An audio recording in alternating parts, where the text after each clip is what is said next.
but this still should be pretty organized enough to deal with, what we're trying to accomplish, which is going through talking about delivering presentations. So in the previous module, we talked about planning presentations. We talked about things that you need to know and think about as you are developing a presentation. Today, we're going to talk about delivering them.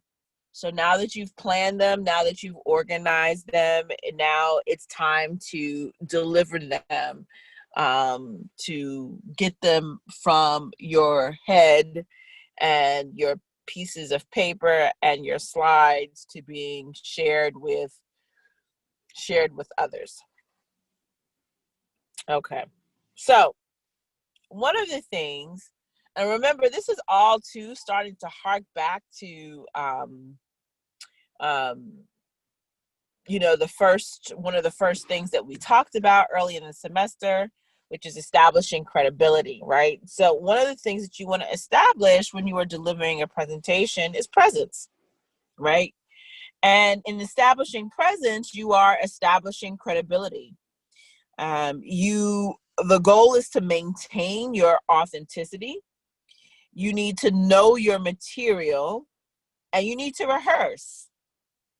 In my other life, when I'm not with you, I teach a course at the graduate level, and even at the graduate level, I implore students to rehearse. It is just imperative that they do that. So as you all are planning, your presentations for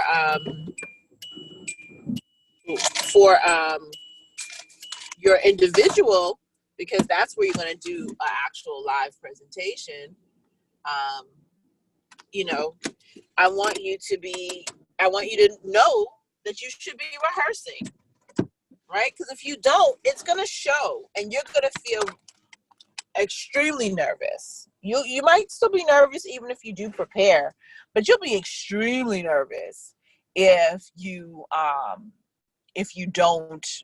do no rehearsing. That means talk through the way that you would like to talk through your presentation, and do it, with no audience. Record yourself, right? Use the voice memo on your phone, or depending on the kind of laptop you have, utilize that as well to help you, listen to yourself and how you sound, and make a decision about, whether or not you sound the way that you want, whether you're saying the right things that you want to say. If you need to sit and write it out or type it out, do that. But you should know your material. You should rehearse it. You should create some kind of outline. What do you want to say first? What do you want to say second? What do you want to say third, right? They say the next thing that your book talks about is overcoming fear and speak with confidence. Listen, you may not ever overcome the fear. Let's just be really real. What you can do is you can decrease your nervousness and your fear if you know your material and if you rehearse. And then you can also speak with confidence. I mean, there are times in which you can be nervous about your message because you're not sure about how people will take it, but you can also still speak with confidence. Confidence in knowing that what you are saying is right, what you are saying is true, what you are saying is that you're giving the best information at the moment that you're giving it. And then also your presentation is for people, right? So you need to focus on the people. If you're giving a presentation, the idea is that you'd be looking at them, right? It doesn't mean that you have to have like this, contact eyeball to eyeball, but you kind of want to give an impression that you are looking at people, that you are sort of, aware of them and their presence and all of those things. So focus on the people. So you're establishing presence, and the way that you establish presence is by establishing credibility. We know what credibility is. It's character, caring, and competence. We're maintaining authenticity. We're being who we are. We're not trying to be something that we're not. You know your material, you rehearse it. You may not overcome your fear, but you can speak with confidence. You can decrease the fear, and decrease the anxiousness, by knowing your material and rehearsing it. And then, of course, most importantly, you want to focus on the people. I just talked about staying flexible as it relates to the semester and just us all being in this virtual world. But the same thing is true even when you're giving a presentation. One of the reasons why, too, you need to do this presentation is because for some of you, this may be the first time in which you're giving a mini presentation virtually, right? And please know that, this will become the norm, right? It will become the norm of giving presentations virtually. So this is an opportunity to experiment with that, but stay flexible. Like, know that sometimes things will change. Sometimes things will be stalled. I was doing a virtual speaking engagement with the Los Angeles Public Library. And one of the moderators to moderate the discussion, her computer crashed. You know what I mean? So one person ended up having to moderate, the whole thing. And, it just, sometimes things happen, and it doesn't necessarily have to be as drastic as a computer crashing, but just stay flexible to adjusting, let's say, the length of your presentation. Sometimes they want you to fill a certain amount of time, or they don't want you to fill too much time. So you just want to be flexible. Sometimes they might move you from being last to all of a sudden now you're first up, right? Stay flexible. At other times, something may come and you are first, and then they're like, oh, we're going to move you to sort of like right before, the break. Just stay flexible, right? And be willing to make adjustments. Use the room to your advantage. We're going to talk about that. Communicate non-verbally. We're going to talk about that too. And dress for success. So this is the other part of establishing presence, right? Your credibility, authenticity, knowing your material, rehearsing it. It's about being flexible, using the room to your advantage, communicating non-verbally, and dressing for success. And we're going to talk about this in a little bit more depth. So the first thing, establishing credibility. Internal presentations provide the opportunity to change others' views of you. Internal presentations, when they use that phrase in particular, they're talking about specifically presentations that you do within a particular a company, within a context. That's what they mean by internal presentations. This gives an opportunity for your superiors or those who perhaps you work with to see you and see you in a different light, perhaps, than what they've seen you before. It's really your opportunity to, not to be haughty, but to show off, to show what you are capable of, to show that you have the skills, that you have the hunger, that you are, about your business and about doing good work, right? So it's an opportunity for you to shine. What is song Rihanna says, shine like a diamond, right? So this is your opportunity to really shine, right? And again, you want to do this without appearing self-serving, and find ways to increase your perceived credibility. So, you don't want to look as though you're about yourself and that you're being, selfish, and that,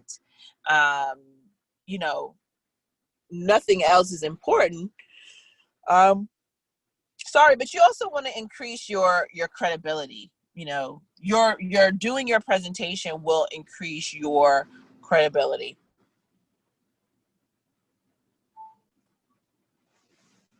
For external presentations, you're often dealing with people who have superficial impressions of your credibility. So External presentations, they're talking about specifically outside of your company, outside of your direct sphere of influence. And so these people don't necessarily have a experience with your credibility or know you. And so they might view you as credible to some degree, right? Based upon whatever information they might have or know of you.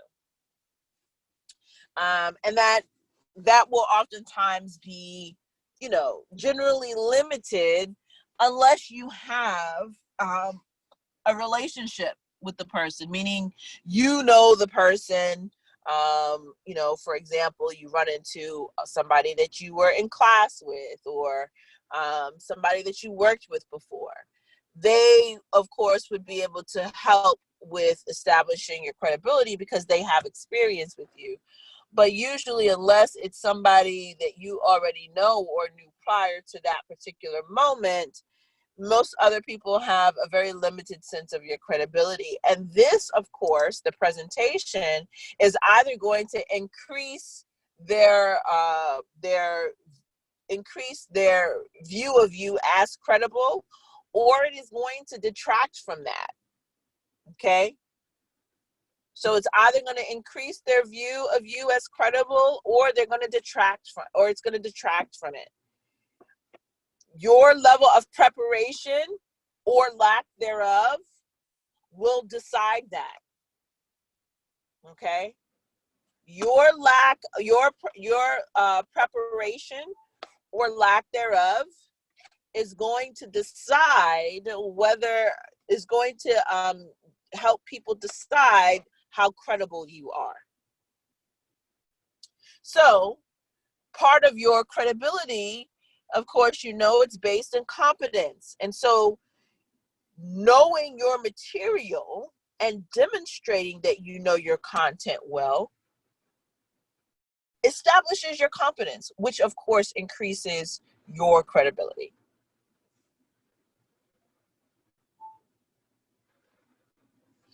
We talked about maintaining authenticity. So of course, it's your goal to develop your presentation skills and to find ways to present who you are to your audience. Now listen, let's just be clear. We all know we know several things. We, at this point in stage in our life, we have a decent idea about what we're good at and what we're not. We also know what we, could use some more work in, right? Or we know that we don't have a lot of experience doing certain things. So if presentation and presenting is one of the things with which you do not feel extremely comfortable, that's why rehearsing becomes one of the things that you want to make sure that you do. And maybe if you're shy, you don't want to rehearse in front of somebody, maybe a family member or a friend, or, then you want to record yourself, as I mentioned earlier, as a way to, but once you record yourself, you got to watch yourself. You got to listen to yourself to begin to kind of figure out, is this for you? Is this sort of what you want people to take away from the presentation? And then, of course, BMCC has a number of different things, opportunities for you to increase or develop or improve your presentation skills. So you want to, look and take advantage of those opportunities as they arise and put them on your calendar.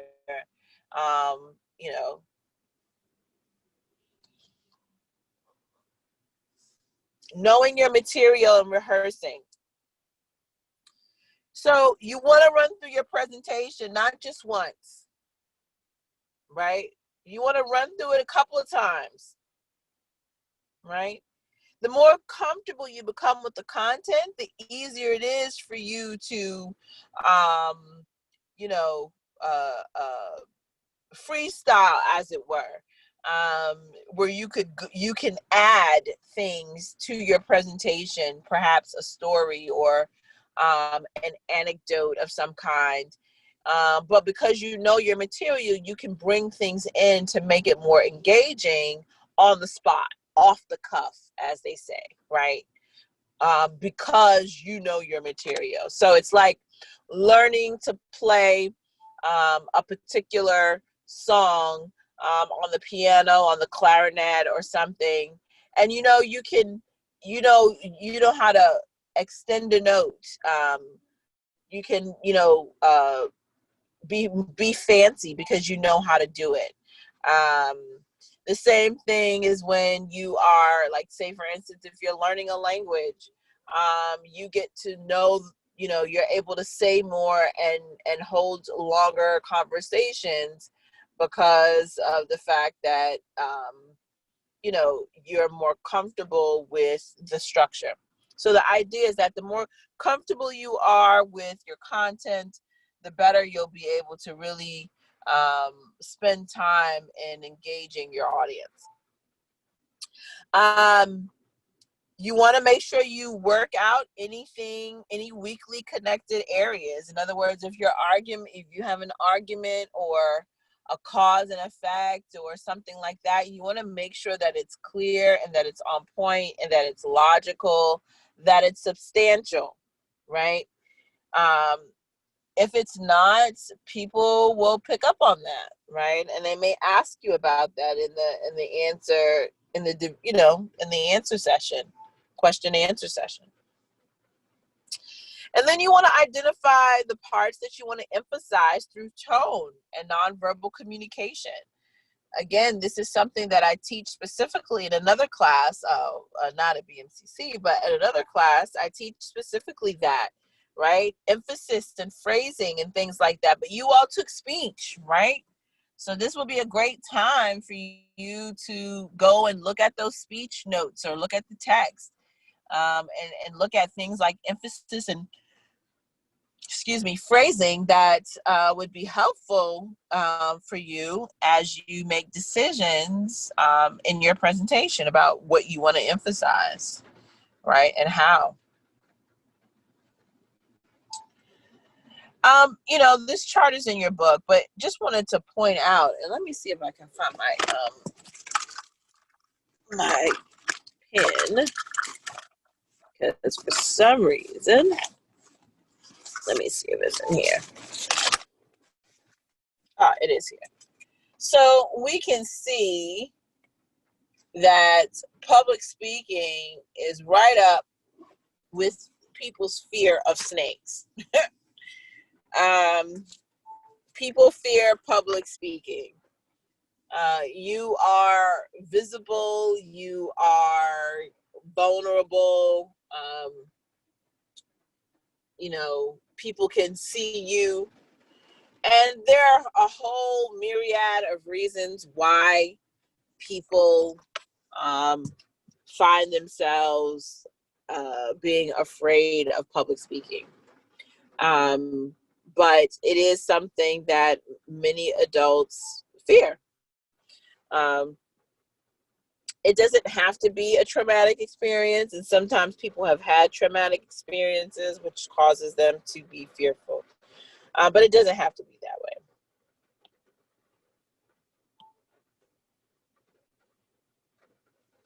So, again, it's not about overcoming it. I think it's more about decreasing it.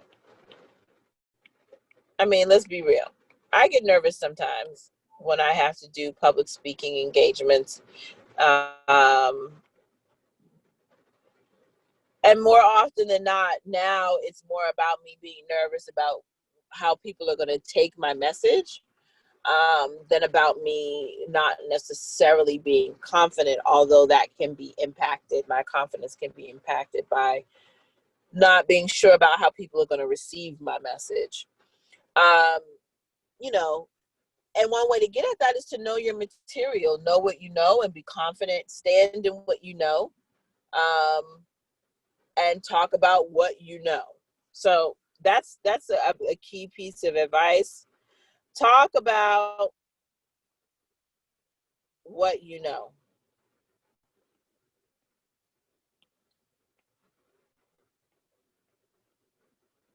And that's this is advice like forever and ever, amen. Like anytime you find yourself caught out, not sure what to do, whatever the case might be, this is something for you to hold on to. Talk about what you know.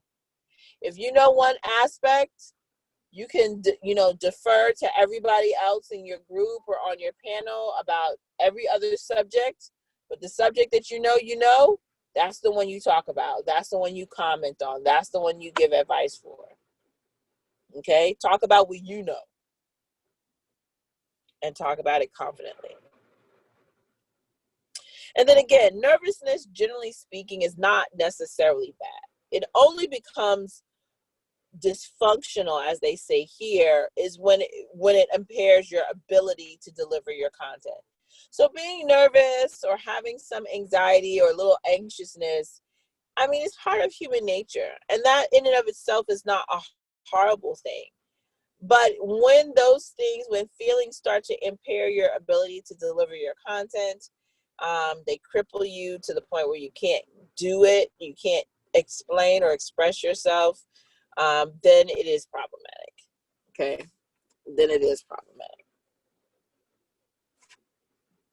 So, again, you've taken speech, so hopefully you've gone over some, at least at least one relaxation technique.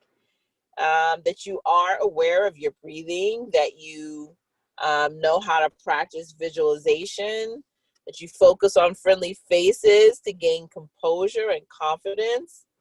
You watch your food and beverage intake. This is huge. Okay, this is huge.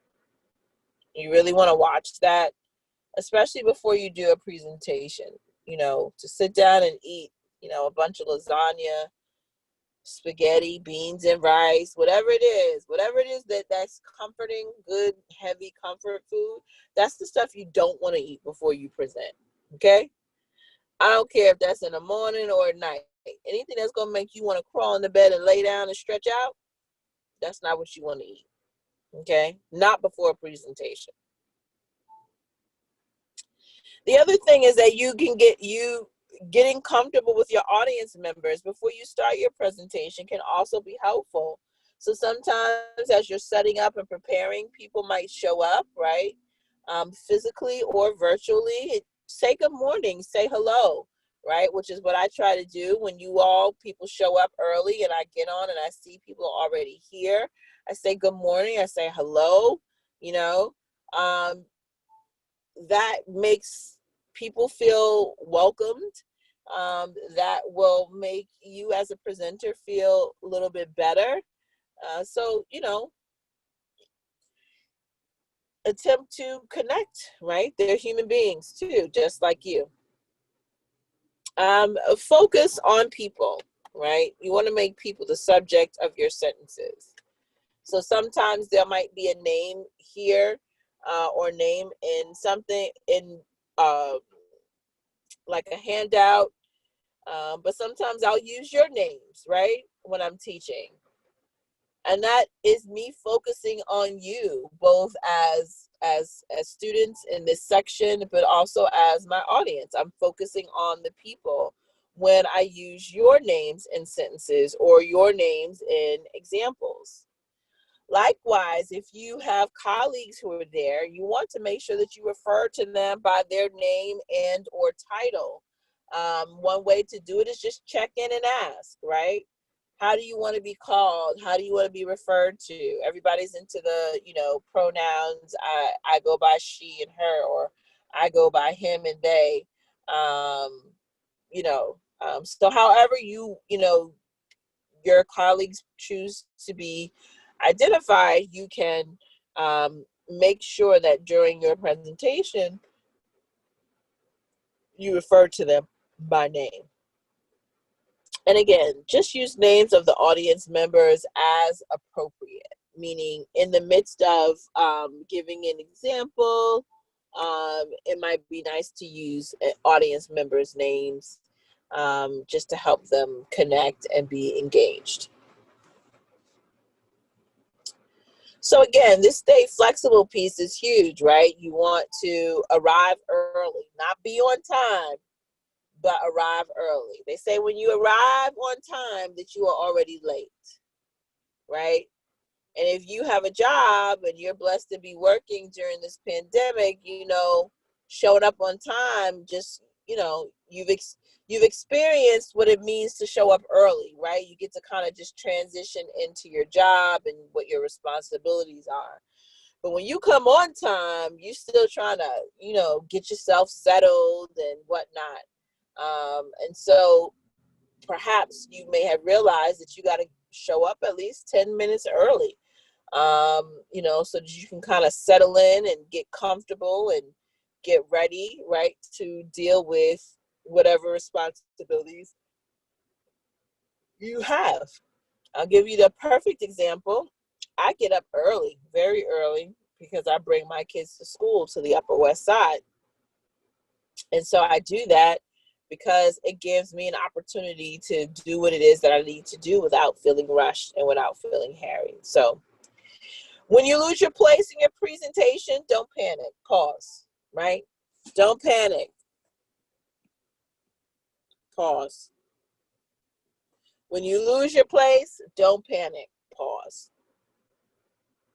Take a moment. The moment might seem like a long time to you, but it's not a long time to the audience. It's just in your head. Trust me. Never tell your audience things haven't gone as expected. And I know a lot of times we all do it. I've done it, I'm not prepared, or I was, things haven't happened the way I needed them to happen, or, you're disqualifying yourself. When you start talking to your audience and telling them about your problems and how stuff didn't, happen the way that you wanted it to, and this, that, and that. You're really, during a presentation anyway, you are disqualifying yourself. It's not what you intend to do, but that inevitably that is exactly what you are doing. You are disqualifying yourself. So always have a plan B. So if for some reason the computer is not working, do you have handouts, or vice versa? If your handouts get wet or lost or messed up, or the printer doesn't act right, can you utilize PowerPoint, Keynote, Prezi, whatever other software platform to do your presentation so that people have some visuals? Do you have a backup, in terms of technological devices? If, your, laptop isn't working, do you have another device that can be used with the appropriate attachments? Because, stuff happens. And again, know what your key messages are. So even if for some reason you have no visuals whatsoever, if you know what your key messages are, you can utilize that in order to still have a wonderful presentation, right? You can still have a wonderful presentation without visuals. But you got to know your stuff. You got to know your message, and you got to know the point that you're trying to make.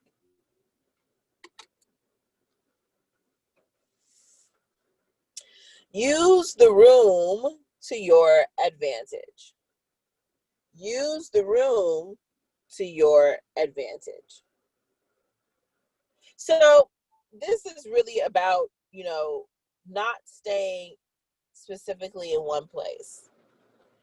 I learned when I was teaching junior high and high school that good teachers don't sit down. They're always moving around the room. And it's just a practice that when I was in the classroom pre-COVID, I moved around the room. It helps people to stay engaged because you're moving. You're not stagnant. You're not still. And then, of course, people can see you easily. When people can see you easily, then they're going to pay attention and participate. The goal, though, is not to move around to the point where you're distracting your audience. Okay. Use podiums and tables strategically.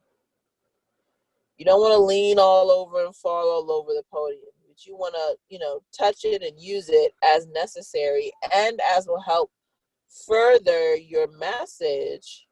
As it will help further your message.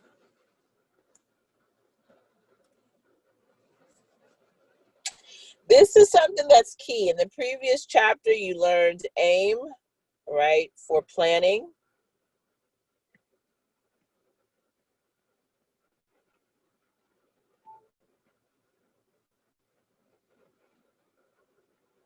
And now here goes soften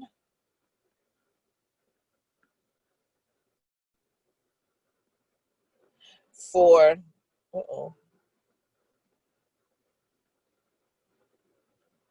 delivering your presentation.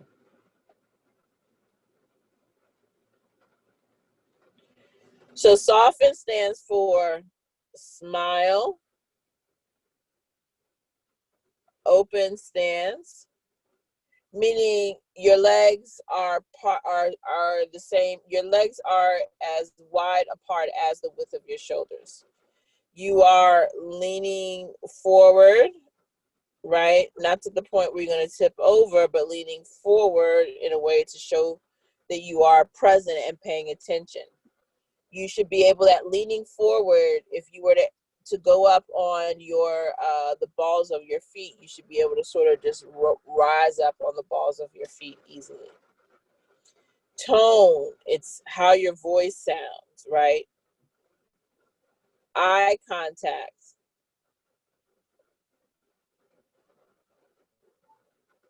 And then, of course, nodding. Smile, open stance, forward lean, tone, eye contact, nod. This is nonverbal communication, and this is the way that these are some things you need to utilize, or a way to incorporate this into your presentations.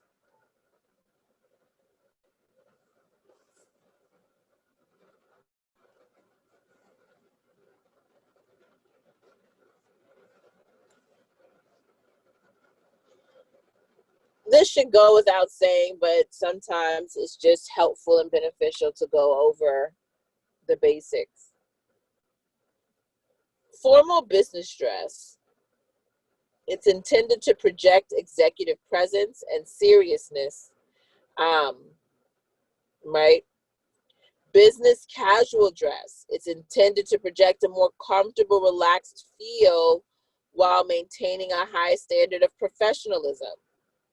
Okay? So formal business dress, it's about executive presence and seriousness. Business casual, it's more relaxed, but still maintaining professionalism, right? Keyword executive presence and seriousness. This is comfortable, relaxed feel, but then also a high standard of professionalism. So there's nothing comfortable about this one. The comfort is here. Casual dress, it's the least formal option, and it's rare in a business related setting. Although, of course, nowadays with COVID and everybody working, many people working from home, who knows, right? I think probably people are more casual in their dress because they don't have to show up anywhere.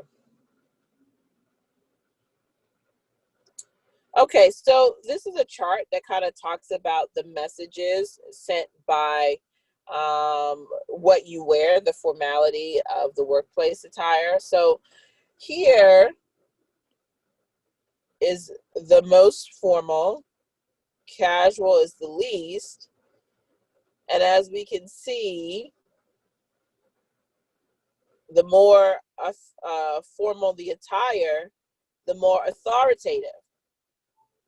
And the more and more we get to casual, the less, we start to see in terms of authority, and we look more either trustworthy, creative, friendly. And not to say that those are not necessarily important, but they may not necessarily add to your credibility. Again, here's some things, some important points about the visuals in for your presentation. You want to avoid turning out the lights in most cases. Don't start your slides right away. You want to speak to your audience, not the screen. So that means your positioning of your body is important, right? Which way are you turned? Are you turned toward the screen or you turn toward the people? You want to interpret your slides, not necessarily read them word for word or verbatim. And I know that I've done this for you. I've read things, you know, I interpret the slides, but I try not to always read them verbatim. Because after a while, like, that's boring. Nobody want to hear that, especially if they can read it themselves. And then, of course, the goal is that before you show anything, before you show any slides, you want to preview them.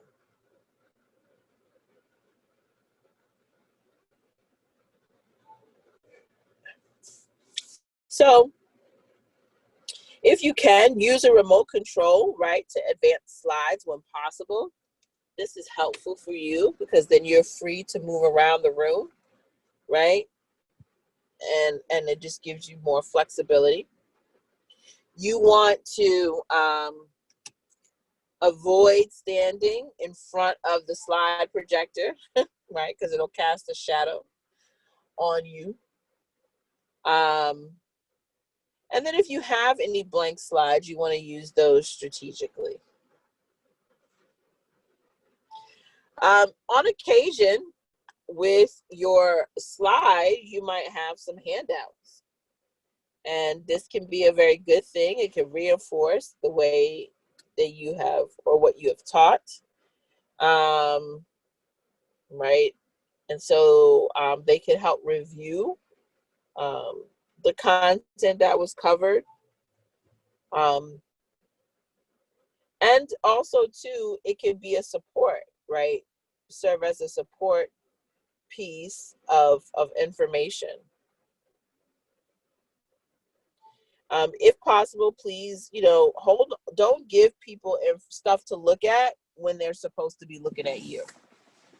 So it's great to have a handout, but you want to give the handout, you want to give it out at a strategic moment in your presentation.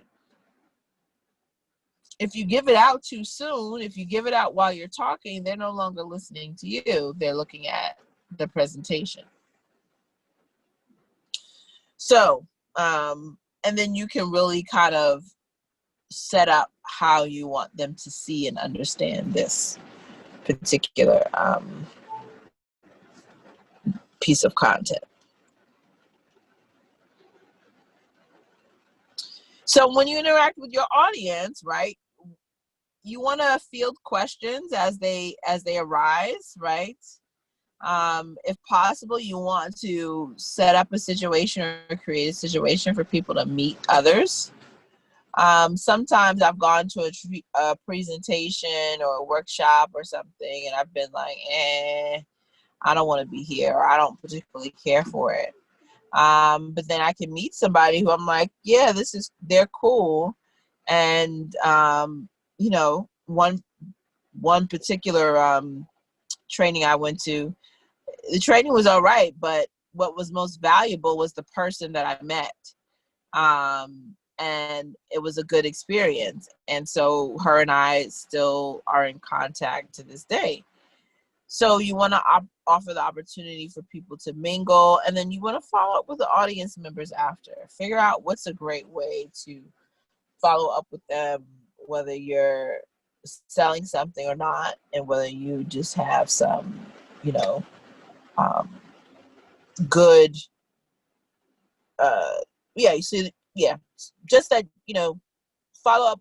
You either want to offer them some more resources, you want to stay in contact with them, you want to direct them to some other things they might want to look into at another time. So These are ways for you to interact with your audience during and after the presentation. So as you field questions, pause before answering, because if you don't know, it's fine to say you don't know. And you want to say, that's a really great question, but I'm not sure I can answer that, or that I have enough information to answer that right now. Perhaps you can talk to, or maybe you want to check out this. So sometimes, even if you don't know the answer, you might have a resource that they can go to, or a person they can go to go ask that. Offer that, because again, that takes some of the pressure off of you. Of course, be honest. Show appreciation. Thank you so much for your question. Thank you for your participation. Thank you for being involved. Something like that. Be concise. Y'all know sometimes I'll go off on a tangent. I try not to do that. But when you're definitely doing a presentation, something that's a little bit more formal, you want to, and you're fielding questions, you kind of want to try to stick to, answering their question as briefly, but as fully as possible, right? You want to get to the point, but you want it to be brief and full. And then, if possible, what will happen sometimes is that somebody will ask a question and you'll need to reframe the question, reorganize the question so that it matches both the agenda and what's going on for people at the moment. And what's most important for your presentation.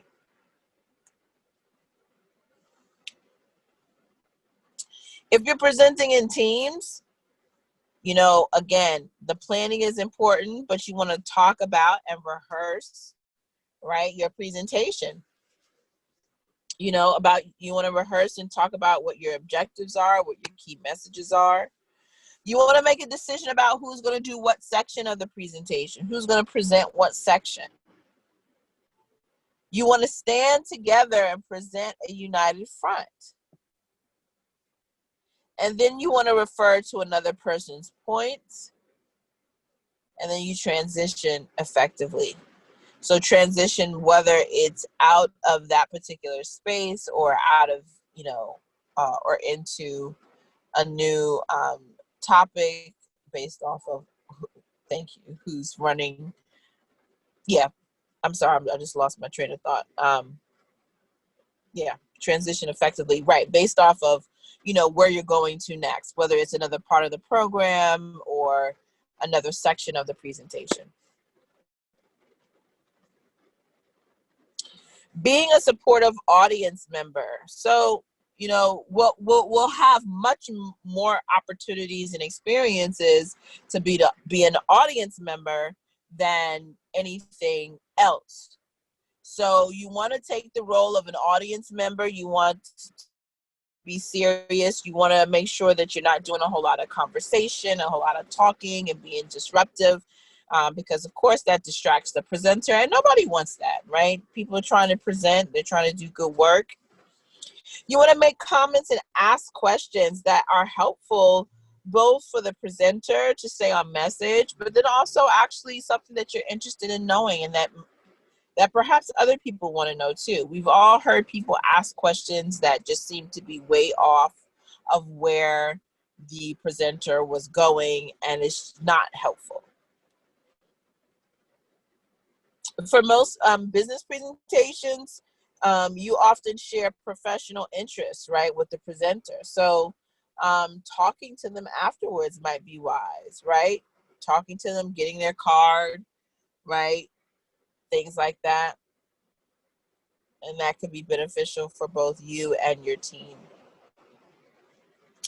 So we actually got through this today pretty well. So there's no other additional things. But just to kind of recap what we've talked about, or what, I'll open up for questions, is that we talked about the importance of presentation delivery and how it impacts credibility, right? And how does it impact credibility? If you know your material,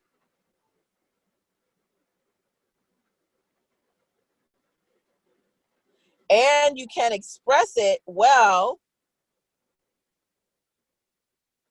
you are demonstrating competence. Oh, sorry, let me move that over.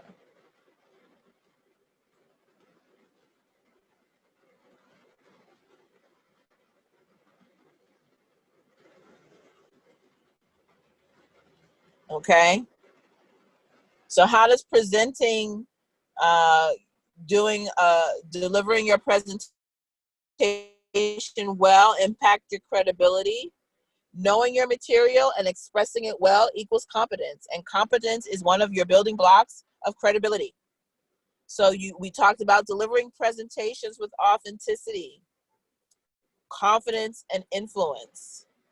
We talked about the soften model of nonverbal communication, right? And so let's see, let's go back to the soften model real quick. Where are we?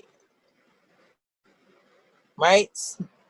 Smile, open stance, forward lean, tone, eye contact, and nod. Okay? Smile, open stance, forward lean, tone, eye contact, nod. Great little thing to remember and get a cadence for. Use slides and handouts. Do you have to have a ton of slides? No. Do you have to have a ton of handouts? No. But it might be appropriate and helpful to have a few slides, one handout, right? You want to make sure that you interact with your audience as a presenter, right? So for those of you who have family members who are teachers and executives and things like that, you know, if you've ever gone with them and watched them, you know, you may have seen them interact effectively with an audience. And sometimes you might see it, if you've ever gone to a lecture or gone to a presentation pre-COVID here at BMCC and somebody was speaking, and then after that you see people sort of waiting around to speak to the presenter, and you watch the presenter talk to other people, things like that. Presenting with teams, we talked about, you know, when you're presenting with a team, you have to do some extra work, right?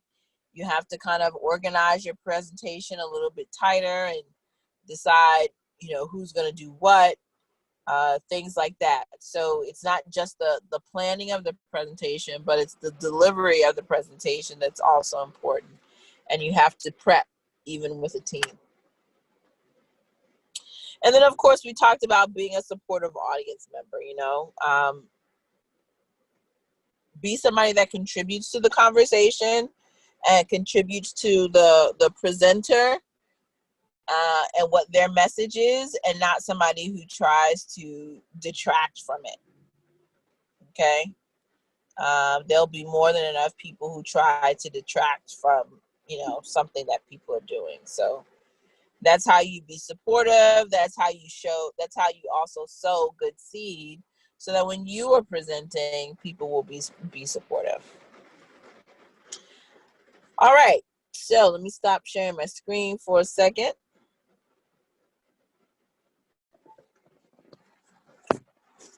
So are there questions,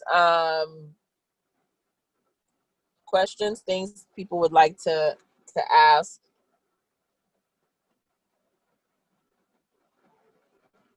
I got people texting me from my other class, so sorry, I'm just looking at that. Are there questions? No, I don't have any questions. Okay. All right, folks. So what I will do is, once module 7 is open, I'll send you a message, and I'll try to fix all of the other things that needed to be fixed, so that we can, you know, close up these other modules. Okay. So just know that if you've had some difficulty I will be going back in sometime between today and tomorrow and really trying to finally see if it's on my end, and I will send an update out via the Remind app. And I will also let you know once module 7 is actually open, to so you can do the quiz and you can do the exit ticket. So you can just sit tight and exhale and stay under the covers for the rest of this Friday afternoon as it relates to my class anyway. So there's no rush. Okay. And you will be given adequate time to complete, and adequate time is a week, because the stuff I've given you, you don't need a week to do, but I know life. So I give you a week to do those things. So if there are no other questions as it relates to this, I've already told you about what's going to happen, and what I'm going to check on my end. So then we're all good. All right. I'm going to try one more time. Any other questions? Questions? We actually got through module 7 in one take. So that's great. Professor, All right, I have folks. a question. Yes, ma'am. For the business report, are we gonna do presentations as well as a group, or just the written portion? It's just written. Okay. Yeah, it's too messy right now in this current context for us to do that. That's too messy. That's why you're doing a individual live presentation, and it's a way for me to see you as an individual. And the live presentations, we would do it like for say during class times, whenever it is Yes. due, or okay. Yeah. So in another couple of weeks, we're gonna set up who's gonna go which week, right? Because I think they're about 20. I know somebody left. 1, 2, 3, 4, 5, 6, 7, 8, 9, 10, 11, 12, 13, 14, 15, 16, 17, 18, 19. So we have about 19 people. So 10 people each week is pretty much how we're going to do that. Okay. Yeah, about 10 people. And you'll have about 5 minutes to do it. So it's not going to be a long presentation at all. It may feel long, but 3 to 5 minutes. Um, you have your task. Um, so it's just an opportunity again for you to shine and show me what you could do. So you have one group project and one individual.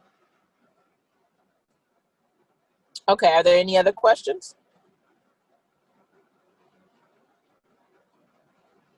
All right, if not, we getting out early today, folks. Have a great rest of your weekend. Like I said, just pay attention to the Remind app. You will get updates from me. Don't stress. Yes, sure, you can stay. You don't have to stress about anything that is due. Like I said, I'm going to go in and just double check on my end to make sure things are straight once and for all. And then I'll still give a couple of days extra just to make sure that if you didn't have an opportunity to, something needed to be fixed. So that way, once I close it, it's closed and they're not being reopened. And I think that's it. Okay. So, go Thank you. ahead. Yeah, I was Okay. just saying thank you. Yeah. Oh, thanks. Okay, Matthew. Okay, I know somebody wanted to stay and chat with me. So other than that, everybody else, you're free to go.